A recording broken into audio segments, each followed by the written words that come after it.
Buenas noches, bienvenidos al banquillo, gracias por estar con nosotros. Estamos en el cierre del año y tendremos entregas puntuales sobre temas de desarrollo para Honduras. Hoy el tema tiene que ver con la educación pública. ¿Cómo hemos cerrado el 2024? La gran expectativa, si vamos a mejorar en el 2025. ¿Cuánto nos hemos recuperado después de la pandemia? Ojo, que esta es una de las áreas que mayor afectación tuvo para los países de América Latina, el tema del COVID-19. Aunque ya pasaron varios años, aquí seguimos arrastrando un déficit que difícilmente vamos a superar, escuchen bien ustedes, en el próximo quinquenio. Ese es uno de los puntos. Y en general, ¿cuánto hemos mejorado? Es el enfoque que tenemos con nuestros invitados. Los docentes, Darío Cruz, el vicerrector de la Universidad Pedagógica Nacional, y Denis Cáceres, un especialista en el área. Y justamente quiero empezar con usted para tener el balance de cierre de año. No llegamos a los 2 millones de educandos. ¿Qué proyectamos? Buenas noches. Gracias, Chendo. Sí. No llegamos a los 2 millones, pero antes de la pandemia se pegaba casi los 2 millones de estudiantes. Se van unos 300,000 estudiantes en la pandemia, pero también se le van estudiantes a las universidades. De esos 300,000, unos 180,000 los logró recuperar la Secretaría de Educación en estos años, lo que quiere decir que eso es muy importante, Chendo, pero hay unos 100,000 estudiantes que se perdieron en la pandemia y nadie sabe dónde están. Las universidades cierran mejor. La Universidad Autónoma ya con el sistema PUMA de evaluación, el sistema de admisión para el siguiente año. La Universidad Pedagógica también recobra nuevo brío, nuevas autoridades y empieza a recuperar matrículas. Creo que en estos tiempos ya de Navidad, Chendo, podemos decir que el sistema educativo después de la pandemia tuvo el año más estable en el 2024, pero no recuperamos la matrícula que había antes de la pandemia, que era cerca de 2 millones, y no recuperamos el aprendizaje en el área de matemática, que se perdió aproximadamente entre 15 y 20 años. Digamos, eso es lo que nos cuesta. Ese es el mayor golpe educativo en las matemáticas. Hay 2 golpes en la pandemia, Chendo. Uno es esos estudiantes que los perdimos para siempre, ese es el golpe número 1. Y el golpe número 2 es que lastimosamente el aprendizaje de matemáticas se cayó en la pandemia de tal manera, Chendo, que no hay una forma de que los estudiantes puedan aprobar una prueba de admisión, ya sea de la UPN o de la Autónoma, de una manera eficaz o que todos lo alcancen.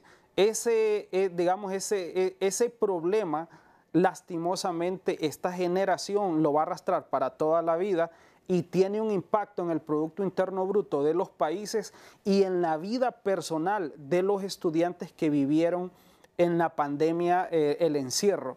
Entonces, no nos recuperamos todavía de la pandemia, pero sí se puede reconocer que el año 2024 es el año más estable después de la pandemia, por eso hay un poco de esperanza y esperamos que 2025, aunque es un año político, los datos puedan ser mejores. Bueno, doctor Darío Cruz, bienvenido. Buenas noches. A nivel superior, ¿cierran con buenos promedios o hay retos para el próximo año?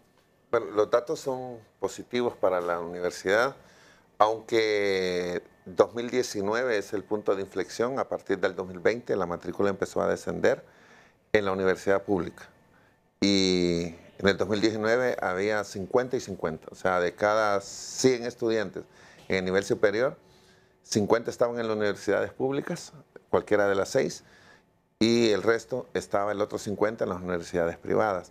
A partir del 2020 hay una caída en la cobertura. El punto máximo fue 17% y en este momento es 15%. Eso significa 100,000 alumnos menos en el sistema. Cada punto creo que anda en 10. Son 20,000 estudiantes, 30,000 estudiantes menos, lo que nosotros hemos perdido, pero se ha recuperado la matrícula este año con algunas medidas de exclusión que se habían tomado. Por ejemplo, lo de los reprobados, lo de los cambios, lo de aceptar a muchos estudiantes, eso de una u otra manera va a venir a contribuir a la cobertura no necesariamente la calidad.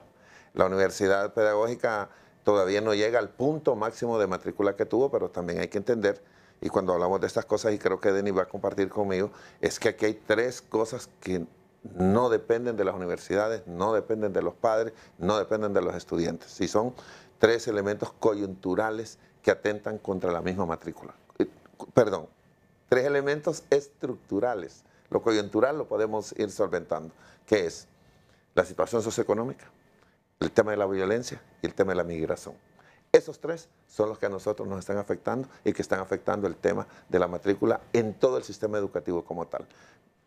¿A quién le corresponde? El Estado como tal y a las instituciones como tal. Pero lo coyuntural, las oportunidades, las becas, la matrícula, los estímulos, eso lo podemos resolver en el camino. Pero en realidad estos tres elementos nos van a seguir dañando y yo siento de que para el 2025 yo tengo una gran esperanza.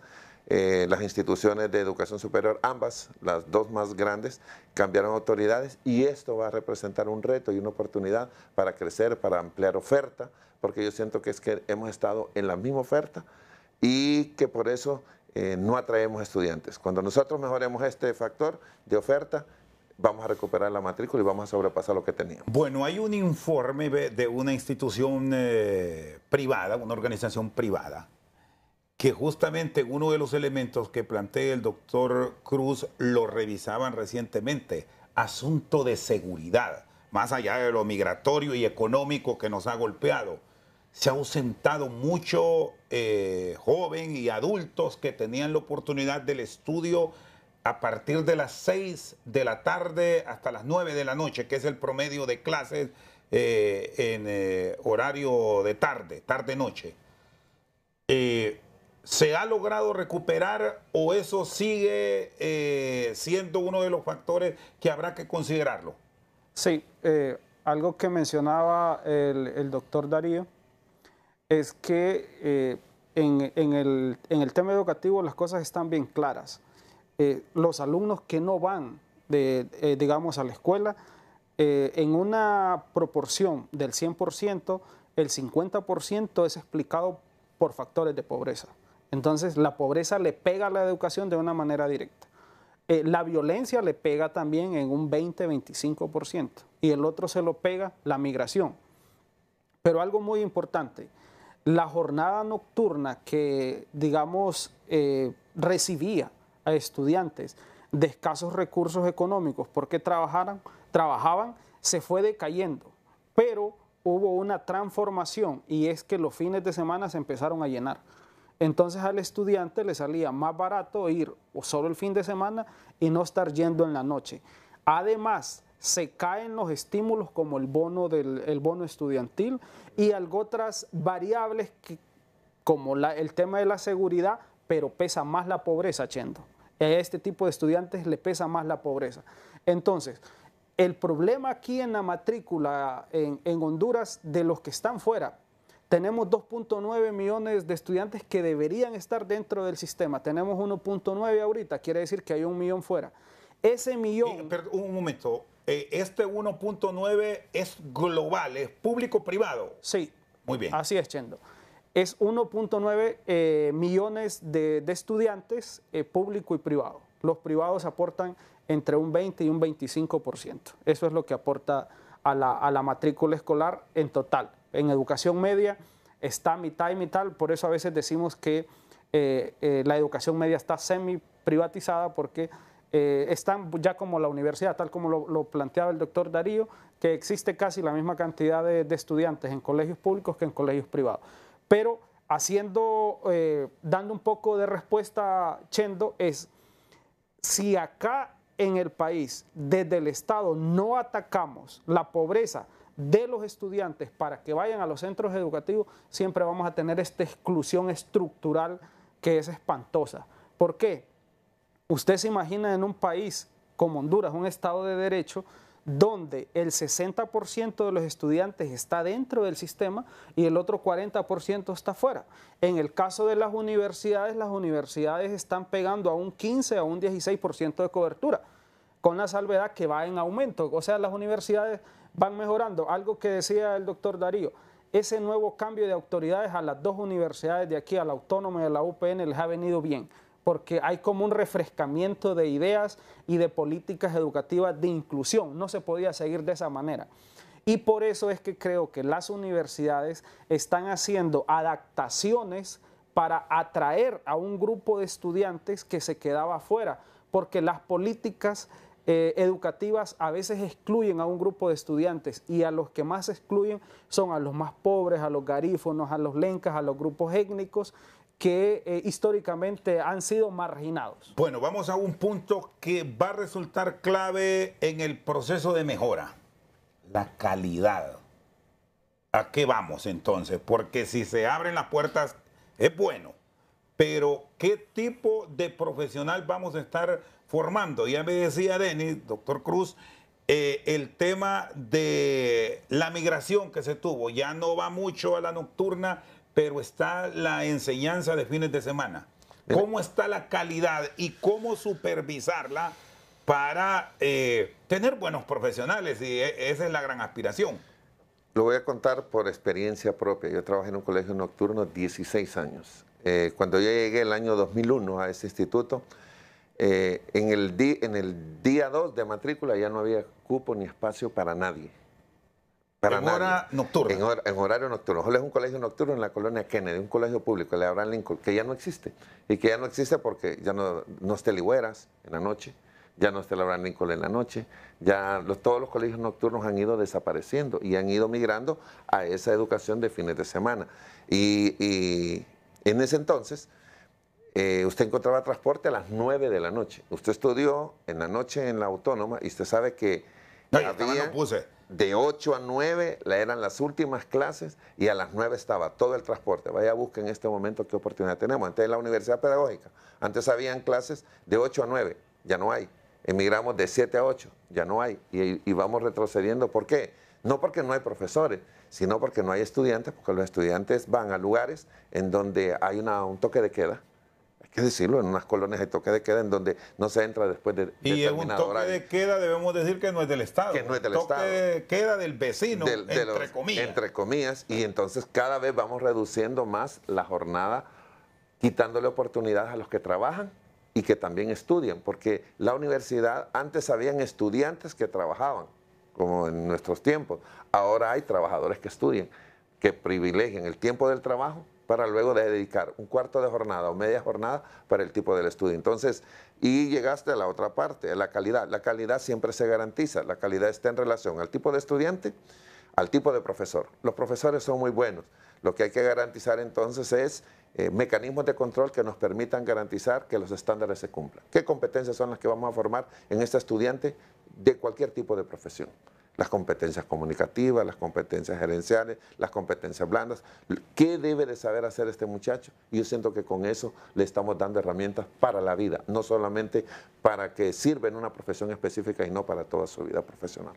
Y hay los mecanismos, se tiene la fórmula para esa supervisión, porque ese es el gran problema del país. Bueno, solo es al inicio y después nos olvidamos. Hemos disminuido en algunos mecanismos.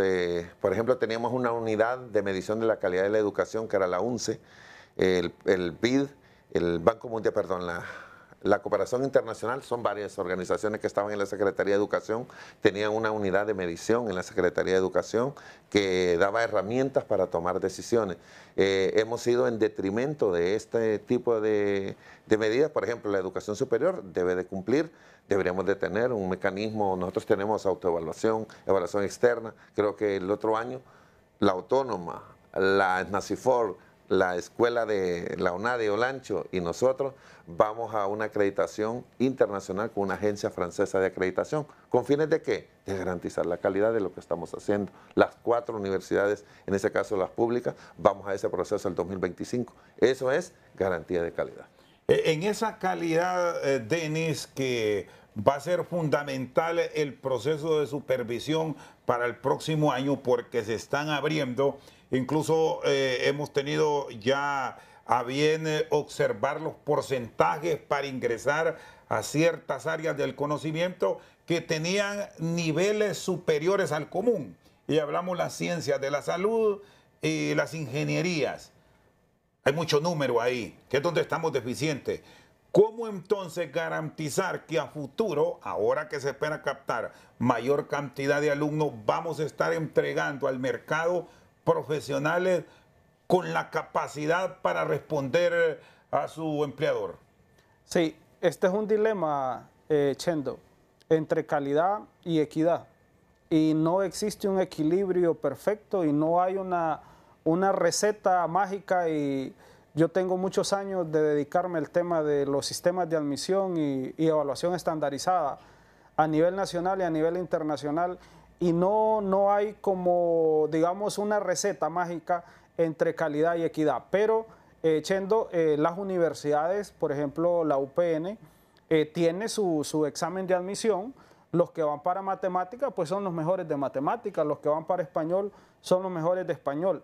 Y la Universidad Nacional Autónoma, con el nuevo sistema PUMA, está migrando de esta prueba internacional del College Board a la PUMA hondureña, que va a ser en base a competencias matemáticas, competencias comunicativas, competencias científicas y habilidades blandas. Déjeme decirle, Chendo, que la Universidad Autónoma siempre va a elegir a los mejores para ser médicos y siempre va a elegir a los mejores para ser ingenieros, para ser arquitectos, porque los sistemas de admisión funcionan de una manera. Los estudiantes mejores rankeados son los que deben ir a las áreas donde hay mayor demanda cognitiva. No pueden funcionar a la inversa. Esto no quiere decir que aquellos estudiantes, por ejemplo, los que vienen de la Mosquitia, los que vienen, digamos, del Empira, algunos Lencas, no puedan acceder a las ingenierías o a medicina, pero les va a costar más. Y no podemos diseñar un sistema regresivo a la inversa, donde se premie a una persona solo porque ha sido excluida. No, todavía la academia tiene que respetar ciertos estándares y en este caso los mejores rankeados en el área de competencias matemáticas, comunicativas y científicas son los que deben ir a medicina, son los que deben ir a ingeniería, los que deben ir a arquitectura. Entonces, para usted, vistos estos procesos de evaluación, no van a tener mayor repercusión. Al final, los que pasen a estas áreas serán los mejores. Sí, Chendo, sí hay una repercusión y lo vamos a hablar de dos maneras. Hay una repercusión positiva porque si usted puede escoger de mayor cantidad de estudiantes, usted puede encontrar mayor calidad si tiene una mayor cantidad de estudiantes. ¿Qué quiere decir esto? Que hay estudiantes que tienen potencial, pero el sistema educativo no se lo logró desarrollar totalmente. Nosotros le llamamos inteligencia fluida, inteligencia cristalizada. Entonces, hay estudiantes que tienen inteligencia fluida, o sea, que es bueno, pero no se la logró cristalizar el sistema educativo. Pero con una prueba de competencias podemos identificar qué es bueno y podemos darle la oportunidad en la universidad. Pero también al dar apertura a estudiantes que no entraban porque quedaban excluidos en los sistemas de admisión, entonces tenemos que hacer un trabajo extra, Chendo. Tenemos que darles cursos propedéuticos, tenemos que darles sistemas de nivelación, pero tenemos que darle la oportunidad. Voy a cerrar diciéndole esto, Chendo. ¿Qué estaba ocurriendo? Bueno, el estudiante no pasaba en la Universidad Autónoma para medicina, pero se va a Unitec y se va a la Católica y sí se gradúa y son de la misma calidad los médicos y al final la Universidad Autónoma certifica a ese médico. Entonces lo que estaba ocurriendo es que en realidad lo que estaba excluyendo las universidades públicas lo está atrapando la universidad privada, que no es malo porque contribuye completamente al desarrollo del sector, pero hay un estudio aquí en América del Sur de quién paga la cuenta, de que nos muestra cómo las universidades y las escuelas públicas son lentas para innovar y cómo el sistema privado es rápido, es eficaz y le come el mandado completamente al sistema público. Entonces, con este nuevo cambio de autoridades, nosotros esperamos que en las universidades públicas se pongan las pilas para recuperar esa matrícula que perdieron y abrir una oferta para esos estudiantes que anteriormente no se les permitía entrar porque los sistemas de admisión siempre escogen los mejores. Termino diciéndole, Chendo, que en realidad las universidades públicas están obligadas a diseñar políticas educativas de inclusión, porque ahora más bien lo que faltan son estudiantes. Muy bien, Denis Cáceres y Darío Cruz con nosotros al banquillo. Pausa cuando regresemos. La revolución en cuanto a los planes de estudio. Nos vamos a quedar siempre con el sistema superior. No olvidamos la secundaria y la primaria también. Después de la pausa tenemos aquí respuestas. ¿Cómo serán estos cambios? Seguimos al banquillo, doctor Darío Cruz. ¿Qué revolución debe venir? Porque hay que cambiar también los planes, nuevas carreras y no quedarlo en lo mismo. Yo tengo una premisa que es no tenerle miedo al cambio ni a las transformaciones. Mire, cuando nosotros estudiamos... Y hemos aprendido eso los hondureños actuales, porque pueden ser hábiles con la tecnología, pero débiles en otras áreas emocionales. No le enciende el celular, no le enciende la computadora y ahí lo bloqueamos. Sí, mire, los planes de estudio de la educación pública, tengo un análisis de los últimos, superior, de los últimos 10 años. Mientras las universidades privadas han implementado 40 nuevos planes de estudio, en el sistema público 4. O sea, ahí está la velocidad del cambio que dice el doctor Denis Cáceres que debe de haber.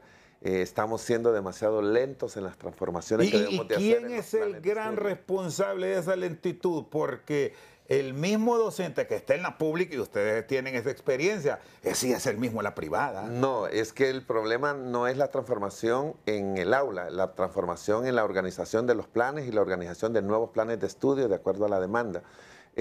Nos hemos quedado con los mismos profesorados, con las mismas ingenierías, con las mismas licenciaturas en el sistema público, mientras las privadas están explorando nuevas áreas de conocimiento, nuevas áreas de formación, y me parece que ahí son mucho más dinámicos los cambios. Eso es una premisa que hay que hacerlo. O sea, por eso muchas personas prefieren lo privado, porque en lo público no pasamos de formar abogados, ingenieros, y en las mismas áreas de conocimiento. Porque aquí lo que nos llama poderosamente la atención es que quien apruebe esos cambios es el rector de la política educativa de nuestro país. Entonces, si eso lo aprueba al privado, ¿por qué el público va tan lento? Bueno, el doctor Odir sabe de esta disyuntiva que existe, la lentitud que hay en el sistema, en lo que llamamos la Dirección de Educación Superior, que está ahí en la Universidad Nacional Autónoma de Honduras. El sistema es demasiado lento. Hay planes de estudio, un plan de estudios se tarda 3, con suerte, 2 años para salir. Cuando ya ese plan de estudios ha sido aprobado, ya el diagnóstico no tiene ninguna aplicabilidad porque ya han cambiado las situaciones y las circunstancias del sistema educativo. Eso es importante. Y lo otro que yo siento que hay que cambiar. Miren, el plan de estudios que yo estudié del año 94 no tenía ningún curso de idioma extranjero, de lengua extranjera. En este momento, por lo menos deben de tener 6 niveles de cualquier especialidad para ser profesor y llegar a un B2 en el marco común, que es el indicador, el índice que hay que medir el sistema de las lenguas. Y igual debe ser el de matemáticas, o sea, debe salir preparado para trabajar en el sistema público como en el sistema bilingüe, por lo menos para comunicarse. Entonces la competencia comunicativa es crucial y fundamental. Yo hablo para un profesor, pero imagínense para un médico, las recetas, los sistemas operativos, el tema de informática. Yo saqué un diplomado para aprender informática. Ahora debe de estar incorporado a la persona, al joven, desde la niñez, de estar aprendiendo esta tecnología por la formación en línea y por las combinaciones de modalidades que tienen que haber. A eso es que nosotros tenemos que apostarle, pero estamos yendo demasiado lento. Le tenemos miedo a la inteligencia artificial para dar clases y no hay ningún problema. ¿Qué tiene que ver en todo esto el presupuesto? Introduzco este tema porque siempre es lo que venimos escuchando. No avanzamos porque no tenemos los fondos para determinado material, para este equipo, para esta capacitación, porque hay que irse modernizando día por día. Le doy ejemplos puntuales. Queremos abrir las carreras nuevas que nosotros tenemos en la universidad en San Pedro Sula. ¿Cuántas son, doctor? Son 3. Es la carrera innovadoras. Innovadoras. Educación tecnológica con orientación en aire acondicionado, con orientación en refrigeración y en automotriz. Pero tiene una peculiaridad, que a los 2 años que el estudiante está cursando puede acceder al mundo del trabajo y ser un técnico universitario calificado. Y si quiere ser profesor, que estudie 2 años más. Pero se necesitan los laboratorios, hay que invertir en los laboratorios de automotriz, hay que invertir en los laboratorios de refrigeración, y los presupuestos que tenemos a duras penas nos cubren el salario de los profesores. Entonces, esa es una disyuntiva que tenemos las universidades. Si no vea la Universidad Nacional Autónoma, aún con el presupuesto garantizado en la Constitución, las dificultades presupuestarias que tiene. Y tienen más facilidades para invertir que la Universidad Pedagógica, que no tiene acceso a un presupuesto como lo tiene en este caso la Universidad Nacional. Ustedes dependen de la Secretaría de Educación. La Secretaría de Educación, a través de la Secretaría de Educación nos canalizan el presupuesto, y año con año hay que estar haciendo lobby y hay que estar haciendo negociaciones con la Secretaría de Finanzas para tener algún ajuste de salario, alguna mejora salarial, invertir en un edificio, invertir en un laboratorio. Y la universidad privada no, es una empresa que le está apostando y que los laboratorios los tienen listos por adelantado cuando se dé el caso. ¿Cómo entrar en esta gran revolución que para el aparato público está como un reto de competencia, Denis? Sí, mire, lo que decía el doctor Darío, mire, es complicado, pero todos los que hemos trabajado con dinero del Estado sabemos que es difícil, es complejo. Hay que ser muy hábil para haber desarrollado la UPN, la Universidad Autónoma, aún con presupuesto del Estado.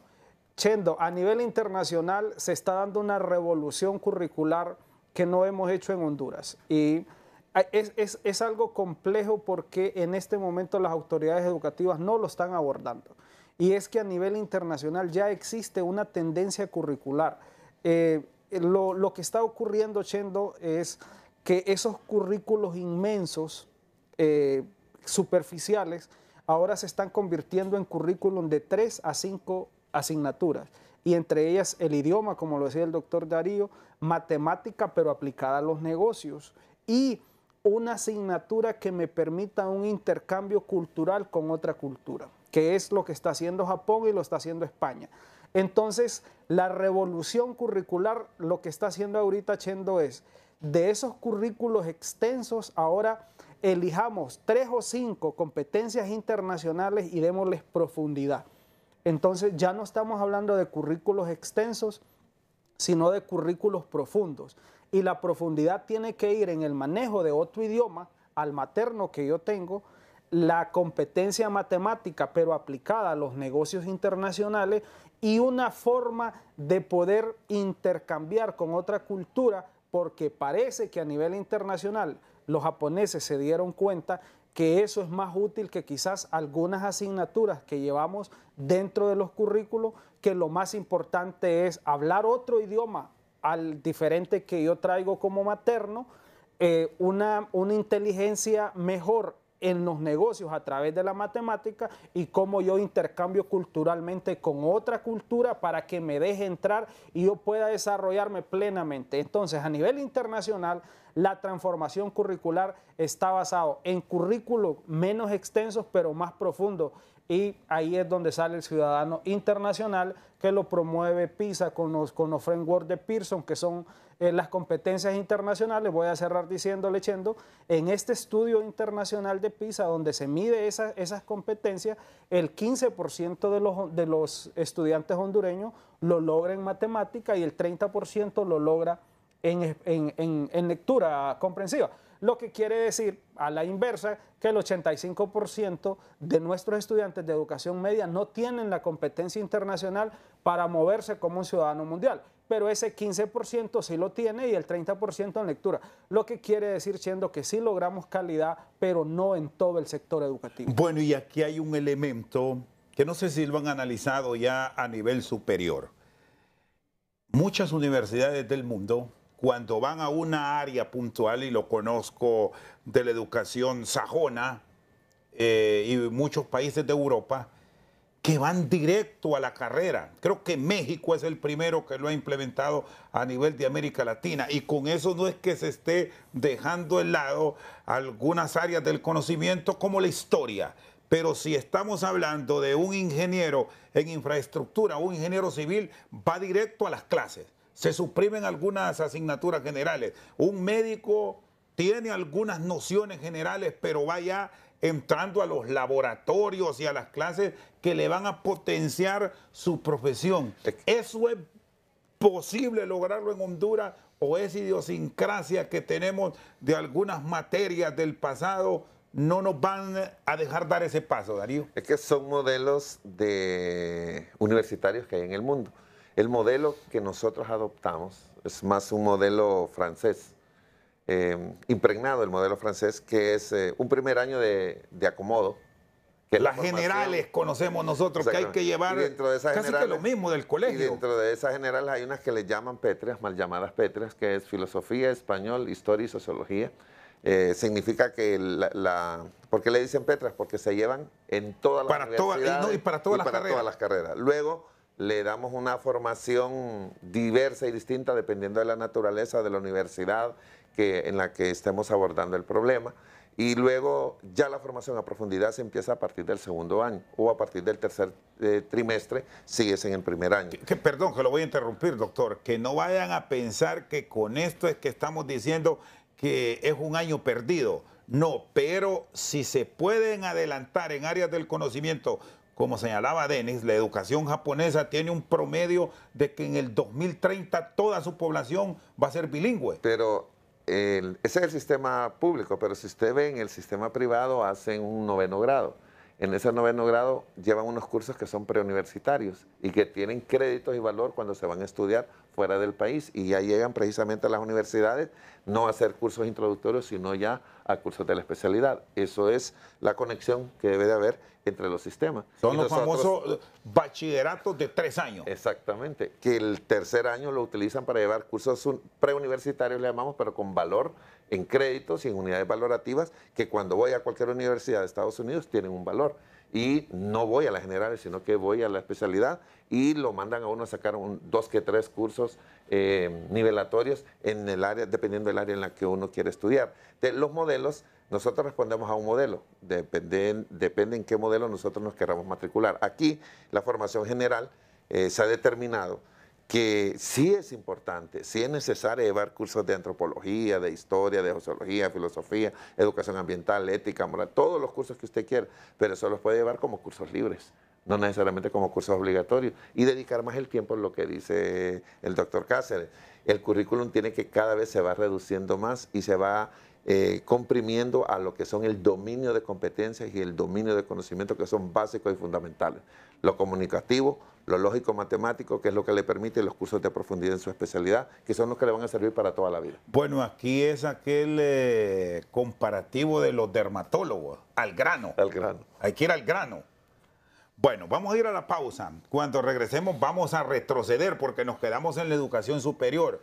Pero el éxito allá arriba depende en gran parte de una formación, bueno, primero de hogar y familia, desde la parvular y pasar una educación primaria con buenos niveles y no con aquellos que por tener las metas que se habían programado de ser un país avanzado en educación primaria, pasaban de tercer grado muchachos, niños en este caso, que no podían leer y escribir.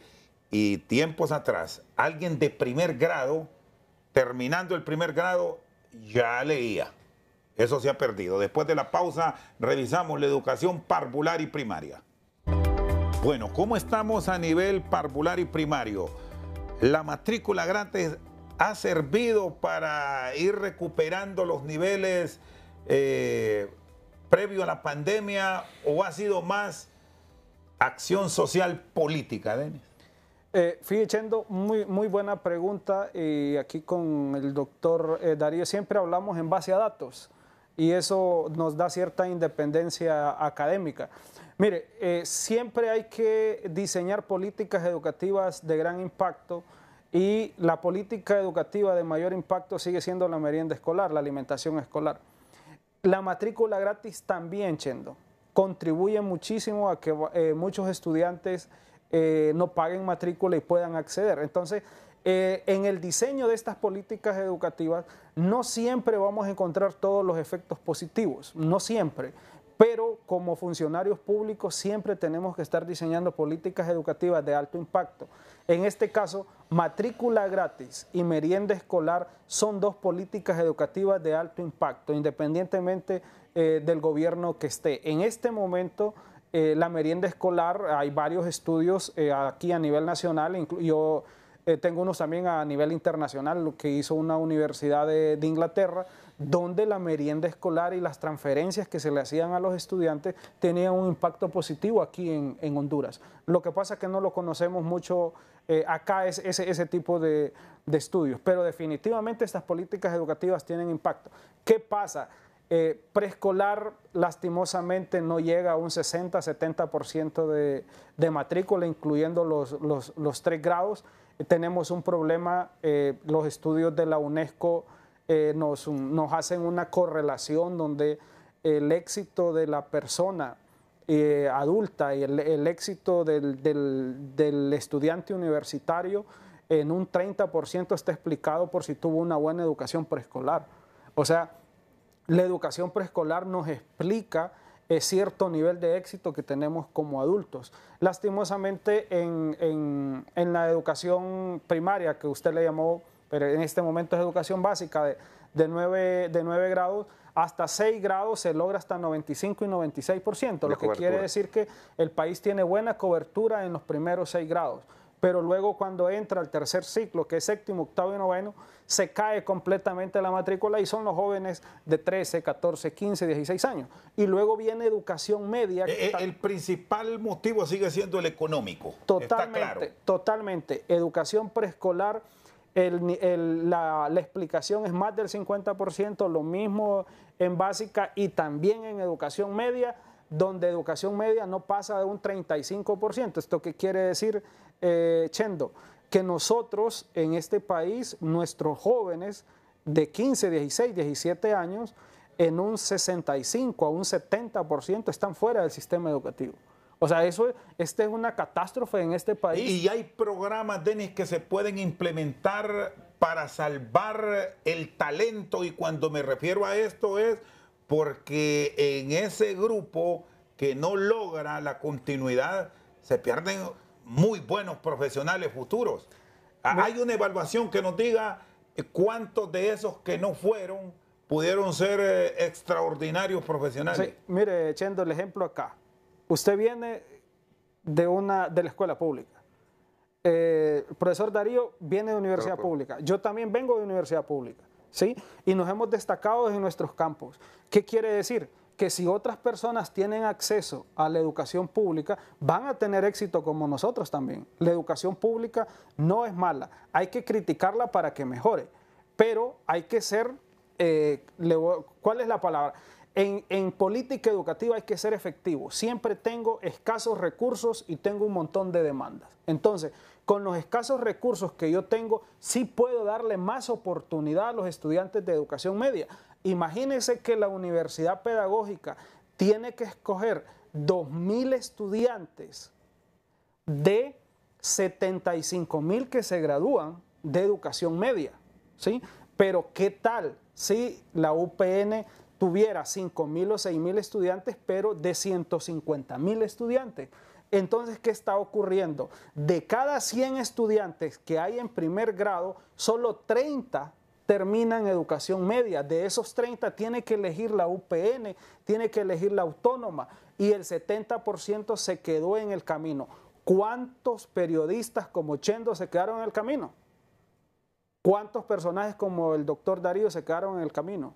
¿Por qué? Porque no tuvieron acceso a la educación pública, porque ese 70% le está haciendo estragos a este país, porque nuestra juventud está fuera de la educación. ¿Esto qué quiere decir?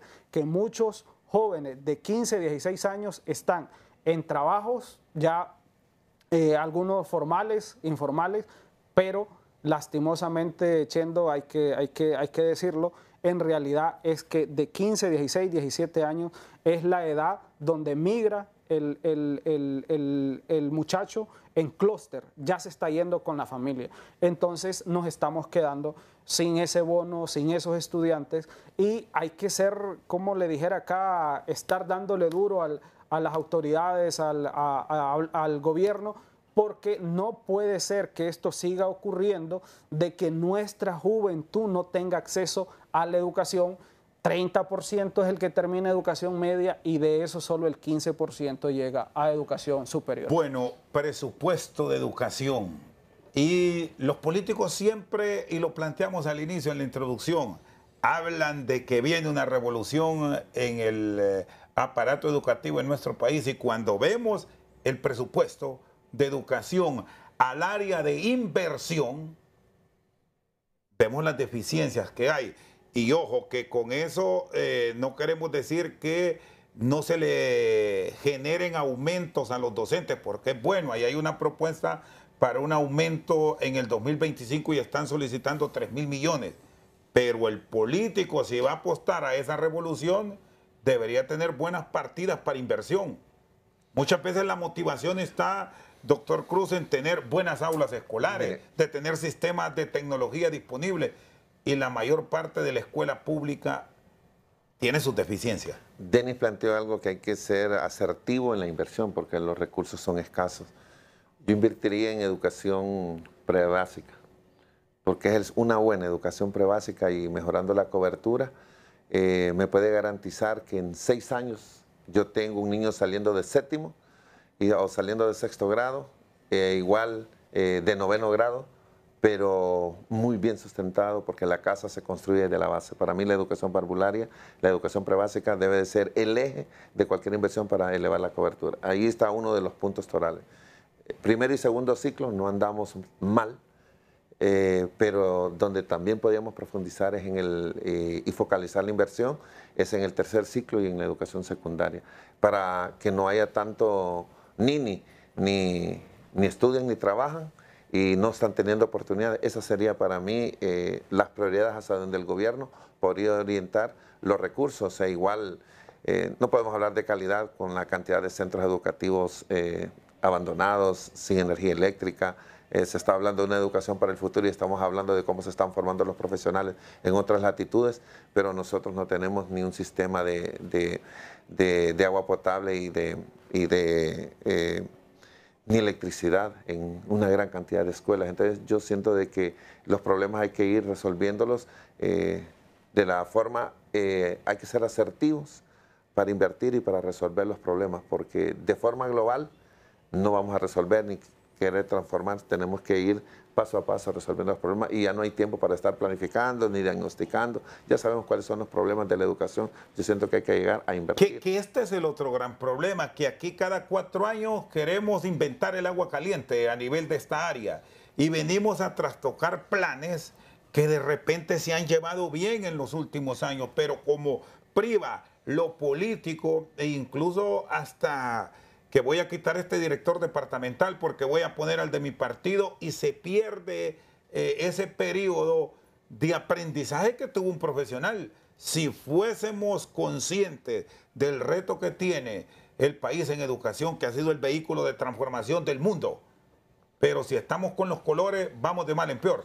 Sí, yo creo que aquí vemos 3 ejemplos de cómo la educación es un vehículo de transformación y el único de movilidad social que existe en este país. Y que nosotros tenemos que garantizar que los jóvenes, porque es la preocupación de muchos aquí, pero nos fuimos a jóvenes de 15, 16, no, pero de 5 años, garanticémosle la presencia y garanticémosle los estímulos y garanticémosle la alimentación y garanticémosle que el profesor va a estar ahí el número de días que corresponde. Salgamos del paradigma también que solo con los 200 días vamos a salir, porque 200 días, si no hay calidad dentro del aula, de nada nos sirve. Por lo menos está asistiendo y está en el aula de clases. Yo siento que tenemos que ir mucho más allá de los cambios y de las transformaciones que nosotros estamos desarrollando. Hay muchos proyectos que se quedan en el camino por elementos estrictamente ideológicos y elementos estrictamente políticos. El país no está para estar desperdiciando el tiempo ni los recursos. Hay que ponernos a trabajar. Ese siempre ha sido el mensaje que nosotros damos desde la Universidad Pedagógica. Darío Cruz y Denis Cáceres al banquillo. Una pausa, ya regresamos. Bueno, hay dos áreas que nos planteaba Denis y Darío deben fortalecer. ¿Por qué nunca damos el gran paso en las matemáticas? Sigue siendo el gran dolor de cabeza y casi que es a todos los niveles, desde la primaria pasando por secundaria y las complicaciones. El que tiene la oportunidad de llegar a la educación superior siempre es ese dolor de cabeza, insisto. Chendo, déjeme decirle que realmente como se organizó la academia, se organizó a través de un pilar que estabiliza los sistemas de evaluación y de admisión llamado matemática. Entonces, si tenemos problemas en matemáticas desde prebásica y luego en toda la trayectoria y tenemos problemas en la universidad, déjeme decirle que usted va a tener problemas para toda la vida. ¿Por qué? Lo que no se aprendió pequeño, no lo intente adulto. Es complejo porque la academia se organizó a través del pensamiento crítico, de la resolución de problemas, de la ubicación espacial, de competencias numéricas, de ser ágil en cálculos, en los negocios. Denis, pero si ves los números, y Chendo, si ven los números en primer grado, el rendimiento llega al 82% en primer grado, en el caso de matemáticas, con las mediciones que se tienen. O sea que arrancamos bien, es un buen promedio. Sí, pero el problema es cuando llegamos un poquito a cuarto grado y cuando entonces llegamos a un tipo de temas que yo digo que son los profesores los que no los manejan y que no los saben enseñar. Cuando ya llegamos a porcentajes, cuando ya llegamos a otro tipo de operaciones, a cálculos y cuando llegamos a unas pequeñas ecuaciones. Pero el niño en primer grado aprende de la mejor manera porque no se pierde la parte lúdica. Y lo mismo en segundo y en tercer grado. Cuando se pasa al siguiente nivel, que sería el segundo ciclo, a cuarto grado, cuarto, quinto y sexto, ahí es donde nosotros tenemos las dificultades. Así lo hemos demostrado en el Centro de Investigación en la UPN, que es el mejor colegio público que existe. Entonces, algo está pasando en la formación de los profesores. Debe de ser profesores especialistas y no generalistas, por ejemplo, que asuman la conducción de la enseñanza de la matemática a partir del cuarto grado. Porque aquí siempre lo ponemos como ejemplo, que al final del año, cuando hacemos evaluaciones a nivel de números, que tiene el occidente de Honduras, educación pública, que siempre salen bien evaluados en estas áreas del conocimiento. Sí, mire, esa es muy buena pregunta. Se hizo una investigación. ¿Por qué hay mejor resultado en Ocotepeque? Copán también tiene buenos resultados, pero más Ocotepeque. Y es que en realidad hay un modelo, le vamos a llamar un modelo invisible de escuela eficaz. Y es donde el padre de familia está más cerca de la escuela, el profesor trabaja más y hay un elemento importante en Occidente.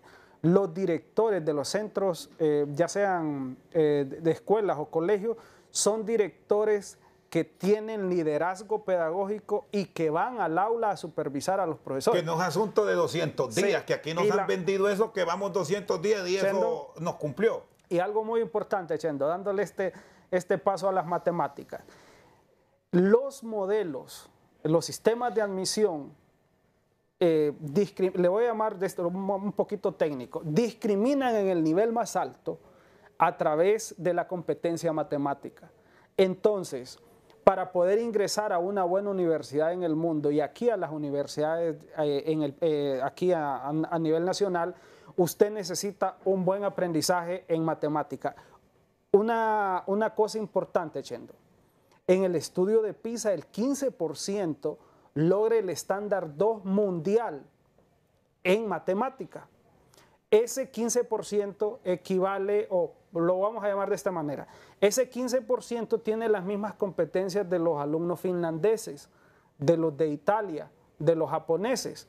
Entonces, acá, Chendo, el problema no es el aprendizaje en matemática en todos los estudiantes, sino en los estudiantes más pobres. ¿Por qué? ¿Qué pasa, Chendo?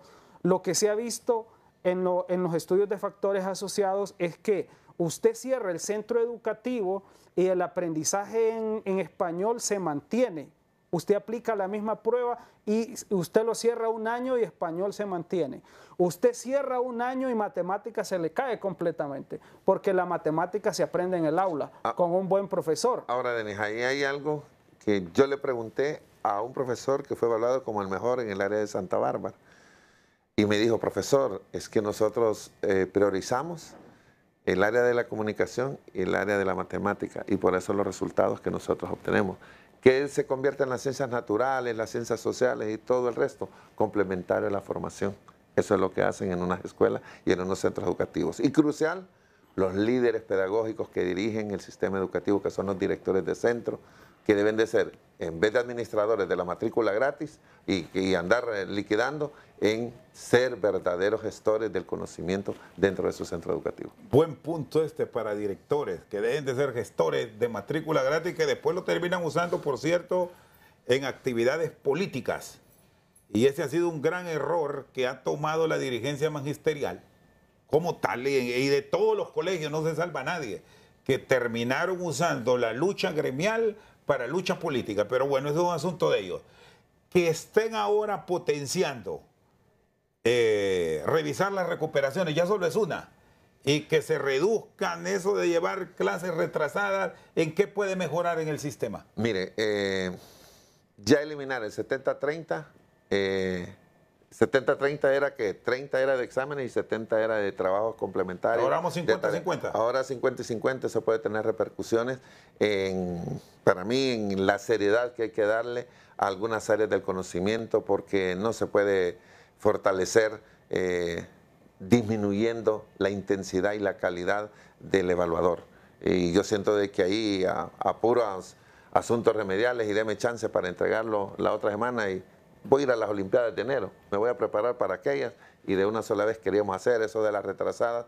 Nosotros sentimos que debe de haber cierta flexibilidad en el sistema educativo. De hecho, por ahí hay un trabajo que está próximo a salir, unas publicaciones, pero sin ir en detrimento de la calidad, Rosendo, porque el problema, usted pasó con 90-10 y algunas con 80-20, yo creo que se recuerda, sí. Y nos matábamos por obtener los 20 puntos de acumulativo, que era difícil de ganarse. Sí, para llegar a la etapa final, a jugarse en un examen de 80, creo que el máximo que se tuvo fueron 30 de acumulativos.